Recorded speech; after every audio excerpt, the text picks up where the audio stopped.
Goju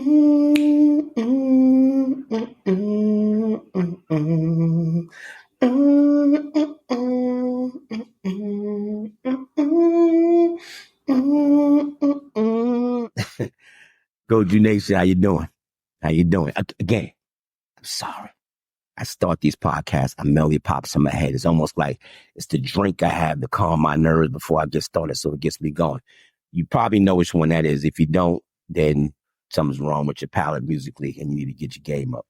Okay, but it is what it is. How you doing, Goju Nation? How you been? I know. I'm here though. I'm here. I had to make sure we had some good stuff to talk about. Make sure it's positive in my walk. That's what I do. That's why y'all stick with me. Okay. I bring the qualified, the verified, the certified. That's what I do. Okay. And when I do that, you guys are happy. So I'm here. Okay. Now, make sure you jump in the DMs. Okay. Don't forget to follow us on the socials. You got Threads, you got IG, you got X, you got Facebook, you got YouTube, all at Gotham Jungle. One word, just how it sounds. Let me know how I'm doing. Let me know if you're mad I took too long to get back here. Let me know if you want to hear more about what I'm talking about. Let me know what topics that I'm speaking to that speak to you. And let me know how you feel about it. Okay? Producer I'm working with said, get to it. Stop dancing with these intros. Just get with it. So here we go. The Q. Qualified. Okay? Got my album reviews for you this time. You're going to be a little surprised of where I go. Let's start with Ariana Grande. I'm a fan of Ariana Grande. My biggest memory of Ariana Grande that wasn't even her songs, it was just her talent, was when she was on Saturday Night Live a few years back, and they had a skit where she had to be on a ship and they had to get a spaceship and they had to get to some certain destination. And she had to sing certain songs to get them past certain points for their survival. And if I remember correctly, she had to do like Christina Aguilera, Mariah Carey, Whitney Houston, and herself to get through this, if I remember correctly. And what she did was an imitation of each one of them to get through. And she nailed each one. And I said, whoever that is, that's absolute talent. Like, opens her mouth, talent comes out. Anyway, Ariana Grande started as an actress on Nickelodeon. We know that she did Victoria, she did Sam and Cat. She transitioned into music. Yours Truly was the debut album in 2013. You know, powerful vocals. That's what she knows more than anything else. She got powerful vocals in that small frame. Okay. She rose the frame with subsequent hit albums. My Everything was great. Dangerous Woman was special. That's where she kind of got a little grown. Okay. And Sweetener. She's received multiple Grammy Awards, Billboard Awards, MTV Music Awards, all nominations, and she got, hit songs. Thank You. Next, Seven Rings, Break Free. She's 10 years plus in the game. She's got 380 million followers on IG. Her dedicated fan base will not be disappointed with this new album, Eternal Sunshine. Even the name is very Ariana. Now, I don't know if you know the algorithm for social media followers, which translates to actual like sales or downloads, is like somewhere between 5 and 10 to 1. Now she's got a fan base of 380 million. So if just her IG base follows this algorithm or pieces algorithm, her album's going to be very successful just from the downloads they take from there. Okay. So she's got a successful album on her a successful album on her hands, and it's well done. All right. Now, she writes down the middle, but it's good writing. It's not corny, okay? Just talk about like McDonald's and dumb crap. She's just very qualitative, emotional writing, okay? But there is a concern with Ariana. I called this out a couple of years ago on the podcast, or even last year when I heard certain other artists coming around. She's got artists coming up that are coming up behind her that are very good at what they are doing, and they're going to cut into her base, okay? These newer artists, especially Olivia Rodrigo, are coming up from the rear. Olivia, spoken about her, okay? She's been nominated for Grammys the past 2 years. That song Driver's License was nominated for Song of the Year, okay? Her last album was fantastic, okay? Vampire,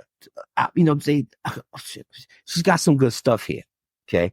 And her writing is much more subliminal, okay? It's like double entendres, this dichotomies of expression within her music that if you're not paying attention, you don't catch it. And when you do catch it, that's the talent. It's almost like watching a movie where you was a surprise ending. That's Olivia Rodrigo. Now, along with her and Billie Eilish, same type of writing style or energy, if you will, they're translating more with today's youth or today's young population.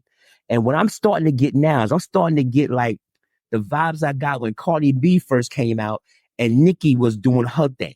The same vibes want to go even further back that when New Edition was popular, here comes Jodeci. Whereas after a minute, you look around, you realize that they're the one that's on top and kind of, how did they outpace me? How did they lap me, if you will? So I'm not saying she's not going to be successful, but look, she's been doing her thing for over 10 years plus on the singing side.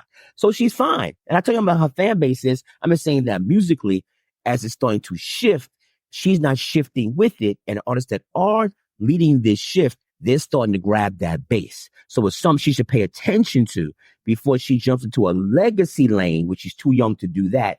And that will keep her where she needs to be. So that's something I'm just paying attention to, okay, in reference to Ariana Grande, okay? Strongest song on the album, for me, is Ordinary Things, which is the last song on the album.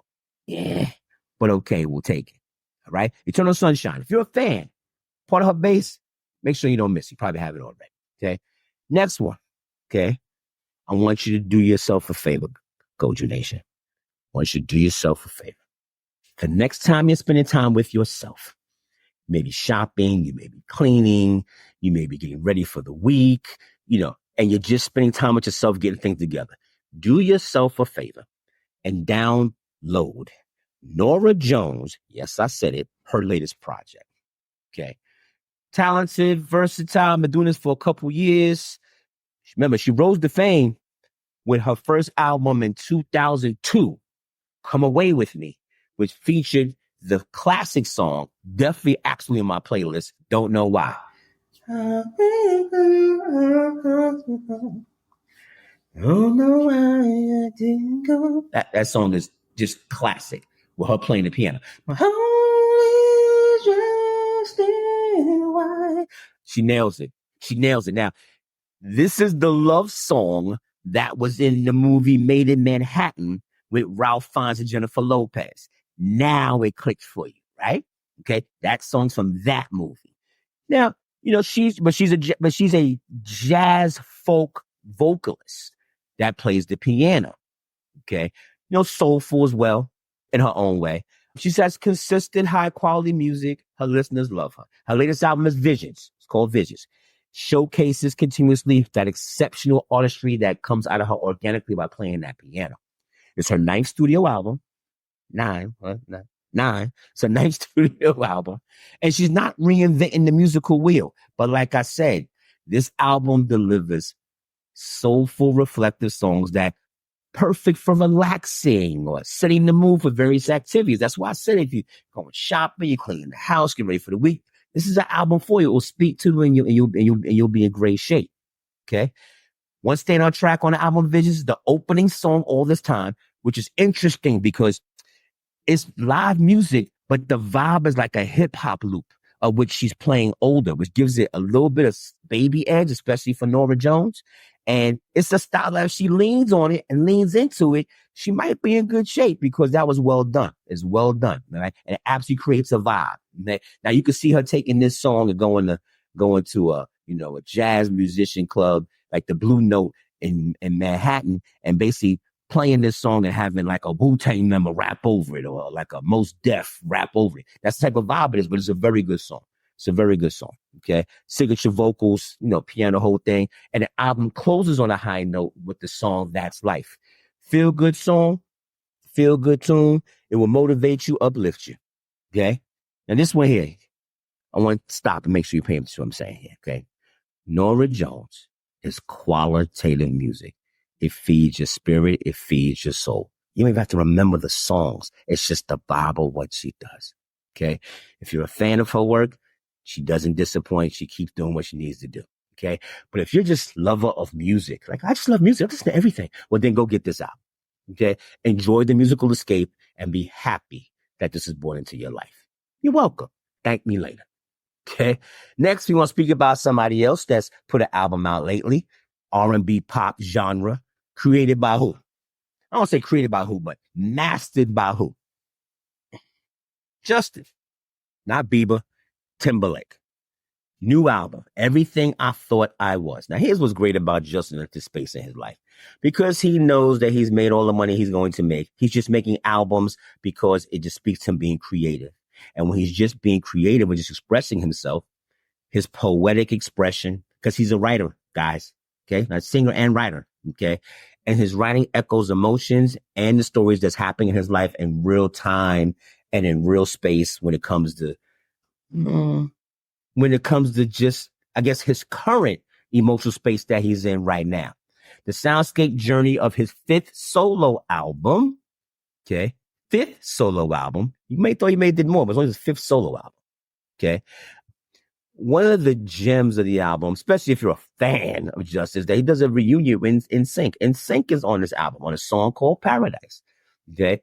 Harmonious throwback that feels and reminds you of past songs intertwined with what's happening right now. Okay, so it meets the fan expectations in that sense. His versatility navigates between genres, like I said, pop and R&B. Imagination is the standout record for me. That's the record. That's the Don't Stop the Night. That's the record. Imagination is big. Harmony's a fantastic song. It's nice. Okay, he put his team on board with the whole thing. Drown, Infinity Sex, and Conditions also shine on this album as well too. Timberland is back. Not that he went anywhere. Danger's there as well too. Timberland's team member / protege. It adds depth and texture to the album. Now, what's done very well here is that you don't feel as if Timberland, you don't feel like it's Justin singing over Timberland beats or tracks or melodies. You feel like they've now merged to where Timberland understands where Justin is and just adds a little bit of his flavor to what Justin wants to do, more so than Justin rhyming over a Timberland track. So when you reflect on Justin and his days in sync to his solo career, he has clearly let himself know that he's pushed the boundaries and redefined the R&B and pop genre. It is his genre, okay? This album, Everything I Thought It Was, reminds us of Justin's artistry, his ability to evolve, and it's a testament and dedication to his craft and a commitment to his fans. So you will not be disappointed. Did I say disappointment? You won't be disappointed. So there you go. Ariana Grande, Norah Jones, Justin Timberlake. I bet you didn't think two of those albums I would even think about reviewing or speaking to, but that's what I do. I'm telling you, I know what I'm doing here. That's the cue, the cue, the cue, the cue. All right, here we go. And the V, and the V, and the V, and the V. You know, I make those left turns, okay? So this one we're going to title, and I've done the B already. This one we're going to call the verified, the letter I in the word bitch. Told you about that before you paid attention, but here we go. The letter I and the word bitch. I want to read some to you, okay? And then we're going to discuss it, okay? Here we go. It's a letter that was written anonymously. I'm just reading the details of what this person said, okay?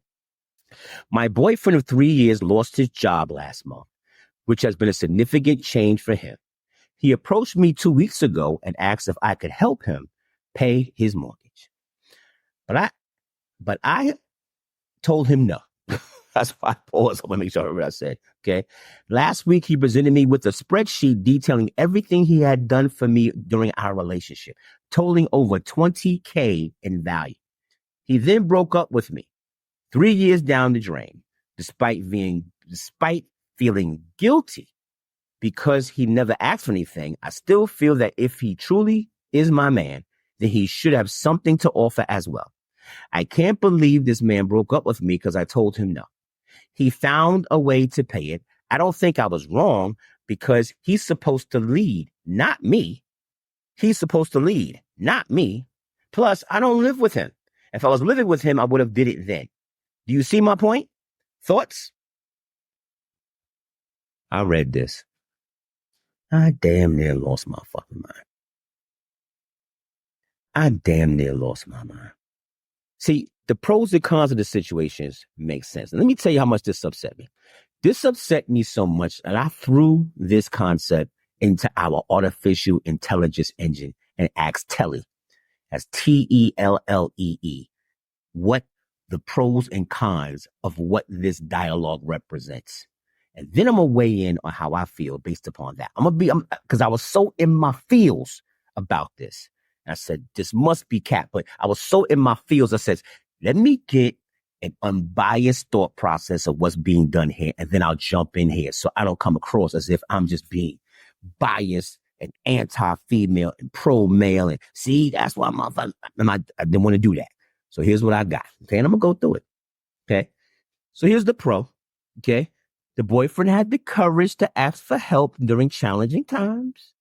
It shows vulnerability and trust in their relationship, no matter what it is. In tough times, providing support can strengthen the bond between partners. Now, that's if the partner's built that way, especially the female partner's built that way. Now, being together or not being together, I'm not saying that's right or wrong. I'm saying that 3 years is definitely something of significance and should not be put to the side if things work or do not work. Now, here's the flip side. Okay. The girlfriend's approach to not providing financial help can be seen as maintaining personal boundaries and financial independence. It's essential for partners to maintain individual autonomy, even though she's being amazingly, this is me talking, financially selfish. You are wrong. He has overhelped you. And if you are partners or have had anything of significant and he comes to you, it is simply your turn. I repeat, it is simply your turn. Now, that's me on the end of that pro and con. Here's the next one. Okay. The boyfriend's gesture of presenting a spreadsheet detailing his contributions can be viewed as an attempt to communicate and highlight his efforts in the relationship. It emphasizes the importance of valuing and acknowledging each of the contributions. Here's the con. However, his perspective of expecting reciprocity in terms of financial support raises the question of equality in the relationship. Fair. While contributions are important, there should not be a spreadsheet. Okay. We should not be defining the dynamics of the relationship. Okay. Now here's my point of view on top of that. I call bullshit.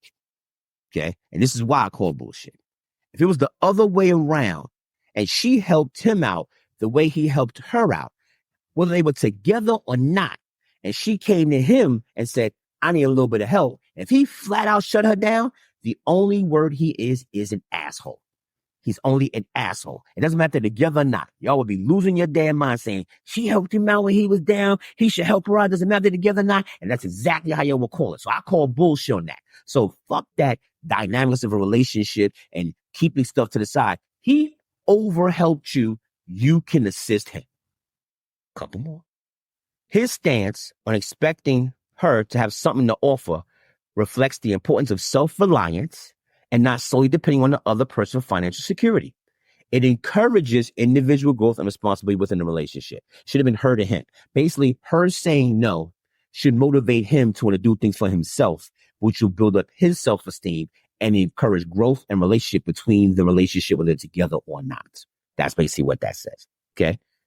However, mutual support and understanding needs to be understood. It's crucial to find a middle ground where both partners feel valued and respected, even in times of financial restraint. That's a big one because couples break up a lot of times over money. And it's crucial, I'm repeating this, it's crucial to find a middle ground where both parties feel valued and respected.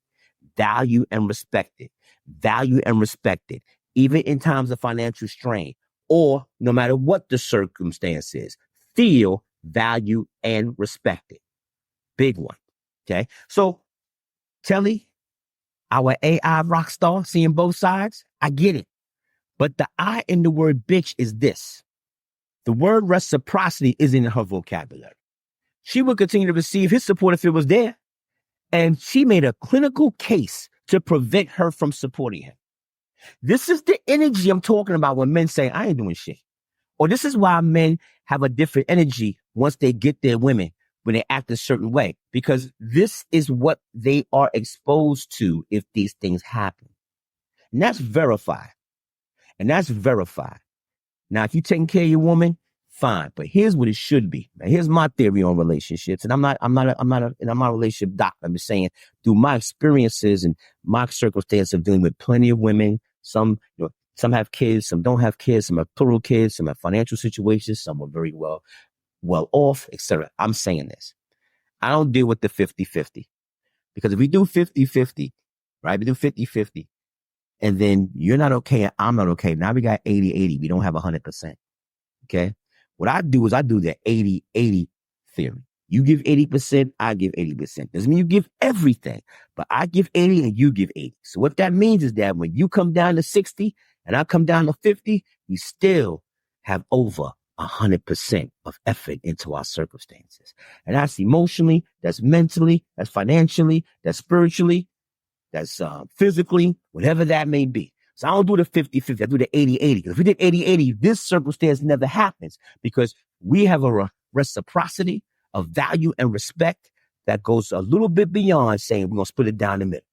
You're going to give a little bit more effort, I'm going to give a little bit more effort. And within that, when there's issues, I got your back, you got mine when I'm not at my best. 80-80. That's verified. The V, the V, the V, the V. And the C, the C, the C, the C, which is certified. This is absolutely certified. Oh my God, you're not going to like this, especially the fans of this artist. But it is what it is. Here we go. Beyonce just came off her Renaissance tour. Then her husband made a rant at the Grammys about her winning the most Grammys of all time, not winning Album of the Year, which she should have won that year. Adele won. But I digress. Okay. And not getting the respect she deserves as a legacy artist. The reason why I said the word legacy artist, because Beyonce came home from the tour and Beyonce realized that the younger demographic doesn't see her as the initial priority female artist anymore. She looked up and said, oh, wait a minute. Now that, You Can't Break My Soul is still there.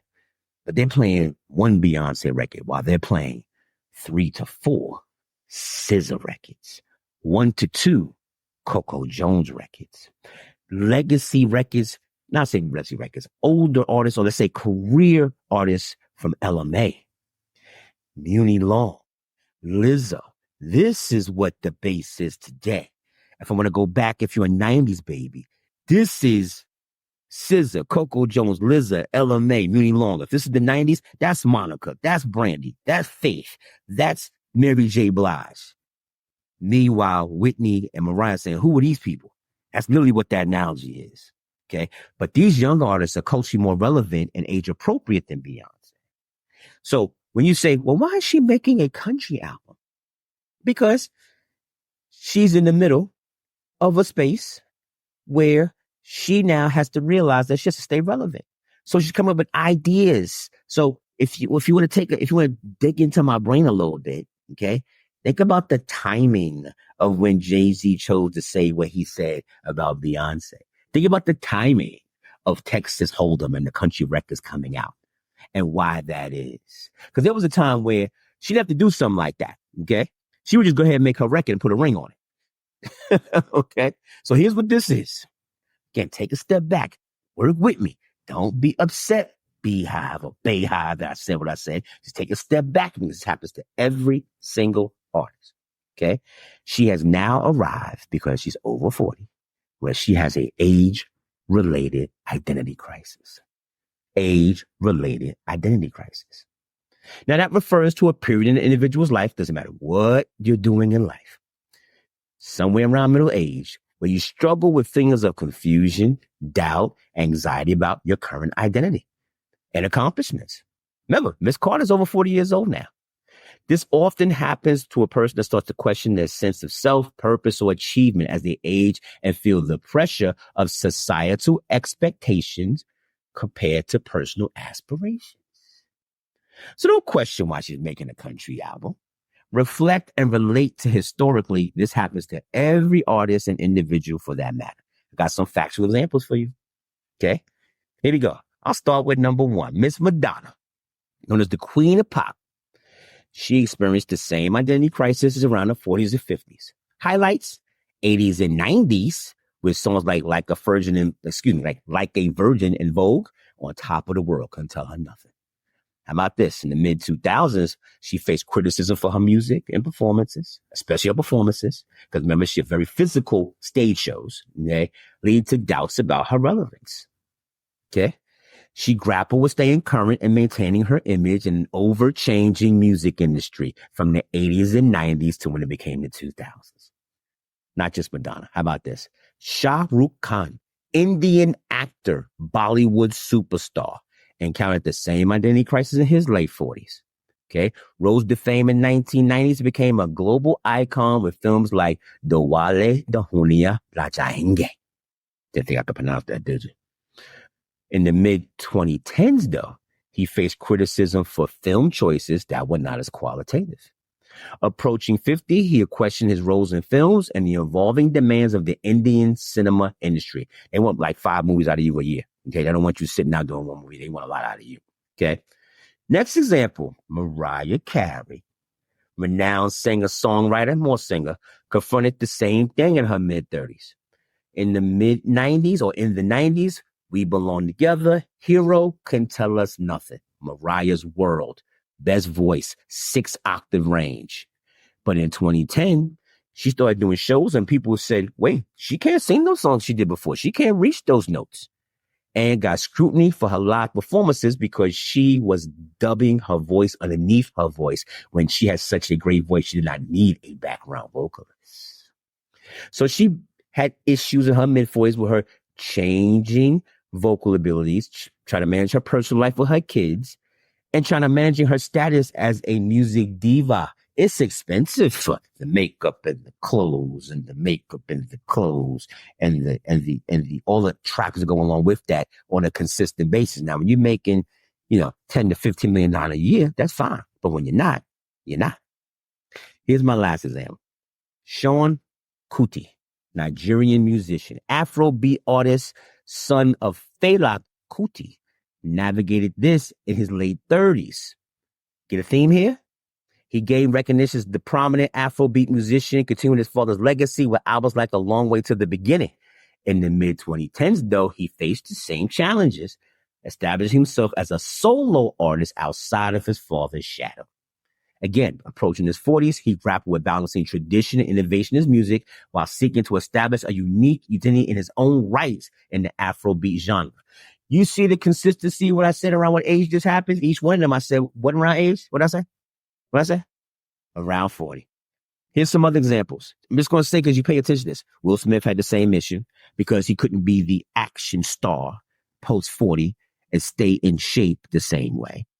Okay, he's working his way through. Forget the Chris Rock slap just about this. The Kardashians are going through the same thing as well, too, because they're approaching, watch this. The Kardashians took the space that Paris Hilton had on reality television. The Kardashians are now about to be surpassed with this new generation of reality shows for the same reasons. Okay. Very important. Pay attention to that. Okay.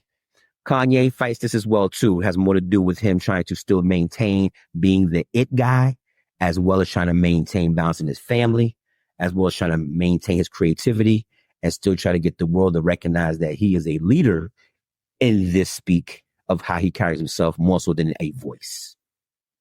Also, you can name any action or movie star or beautiful lead actress who go from having to have people do their own stunts or from having a role where they had parents or grandparents to actually being the parent. Boy, my final point is this. Nothing about this has to do with finance. Okay. Because gratefully, everybody who I just spoke to should not have to work another day in their life, money wise. So it's not a money thing. Okay. It's more of a literal identity crisis of where they were to where they currently are and try to maintain that place and status in society. But here's the thing, me included, you included, Goldie Nation.